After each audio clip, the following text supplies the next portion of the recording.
નમસ્કાર, VTV news સાથે હું મનીષા. વિગતવાર સમાચારની શરૂઆતમાં વાત કરીશું. લખપતના દયાપર ગામે આગ લાગતા સનસનાટી વ્યાપી ગઈ છે.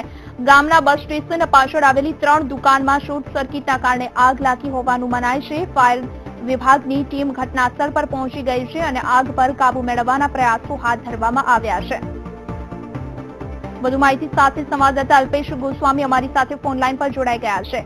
અલ્પેશ, જે રીતે લખપર ગામમાં જે આગની ઘટના સામે આવી છે, 3 જેટલી દુકાનોમાં આગ લાગી છે, શું પરિસ્થિતિ છે? આગ પર કાબુ મેળવાયો કે નહીં?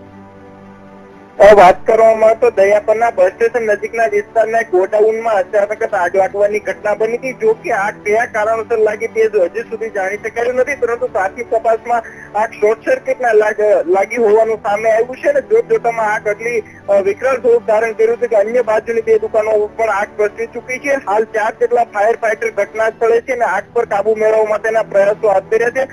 જે રીતે આગ લાગી છે તે પ્રમાણે અંદર 40 લાખથી પણ વધારે રૂપિયાના માલસામાન છે તેનું નુકસાન થયું હોવાનું અનુમાન છે અને હજુ આગ પણ વધારે ન પ્રસરે અને અન્ય દુકાનો ન લાગે તે માટેના ફાયર ફાઈટર દ્વારા પ્રયાસો શરૂ કરવામાં આવ્યા છે અને આસપાસના વિસ્તારમાં સતત ફાયર ફાઈટરના જવાનો દ્વારા સતત પાણીનો મારો ચલાવીને આગ પર કાબુ મેળવવા માટેના તમામ પ્રયાસો હાલ કરવામાં આવી રહ્યા છે.